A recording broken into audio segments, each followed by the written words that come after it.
really cool that I've been preaching at you guys this for a while is the idea that where most people get stuck in terms of like even just being able to grow their agency at all is the offer is like they have what I call a Me Too offer, which is in his case he works with e-commerce brands, and so many of the people working with e-commerce brands are all about, we run Facebook ads. Well, me too.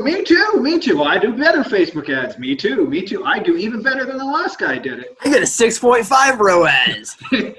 Exactly, and it makes it so hard because not only do they can't tell the difference between a good and a bad one, but they also, in order to hire you, would have to fire somebody else in most cases and give you access, and it's just complicated. And so what a much easier way to build an agency is doing something that's an add-on to what they're already doing, and Robert's actually built that.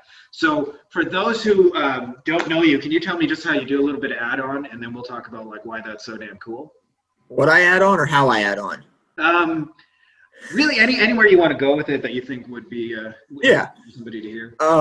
So as Frankie introduced me, I'm Robert. I'm an email guy, and so as you mentioned the whole front end Facebook ads, everybody wants to fight over that. Well, everybody's leaving the back end alone because it's really easy to look at the front numbers and go, oh, I can make those numbers better.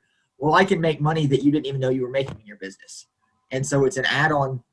That's a good way to put it. It's an add-on service of, hey, you're doing this. Let's add this little piece on and make it better for you. And then that actually fuels the front end because in direct response, when you're studying your market, your money just kind of does this, and then it just does this, and then it just does this, and then it just. Yes. Those are some. That you got. That's him riding a bull right there for 3 seconds and getting thrown off, which is 2.5 seconds longer than I would. Yes, you said some really brilliant things. And actually, when I worked with lawyers, I saw this in the beginning. I worked with a lot of the kind of beginners struggling or the old lawyers who had never done marketing and like finally needed to get into it because they couldn't depend on referrals forever.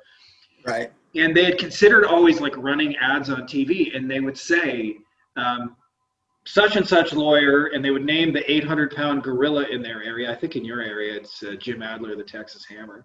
How did you? That's good. That's impressive. I know Jim Adler quite well, actually. Oh, okay.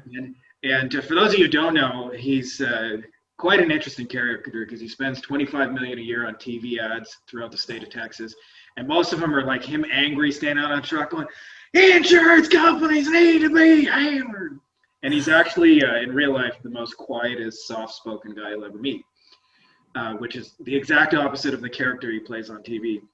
Yeah. But interesting enough is when I got to work with like the Jim Adlers, they often had like their back end, just like Robert's describing, in place. And so they knew if they spent $6,000 to get a $6,000 client, well, they could turn that into referrals. They could turn that into more cases, and they would make money on the second and the third and the fourth deal. So they could actually make $0 on deal one, but they knew because their back end was in place that they could outspend everybody on the front end.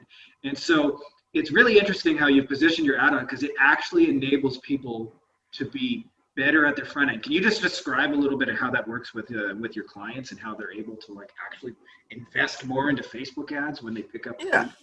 So, I mean, we've been hitting around it. Let's just easy numbers. Let's say you're getting a 3x ROAS, right? You go out, you spend $1 on ads, you make $3 on a sale. Very, very basic model. We're not getting into cost of goods and everything else, right? Well, we go back and we say, hey, let's do better abandoned cart for those people. And all of a sudden you're getting a 3.5 or a 4 ROAS. So all of a sudden you've got 20% more money to play with that you can run more ads with. And if you're running $5,000 in ads a month, now we're running $6,000 in ads a month. And it very quickly escalates and scales at that rate because it's just, you're increasing what you're selling because you're spending this much to make a sale. But if I can get you this, my fingers aren't working right. You're spending this much to make this much. The right hand's the add-on, just for the people keeping score at home. Yeah. So you're spending this much already, and you're making this much. Well, now we add abandoned cart into it, and so now you're making this much on that same ad spend. And so it's just a cyclical thing that the more you put in the front, the more comes out the back, and it exponentially increases everything because it's adding on to what you're already doing.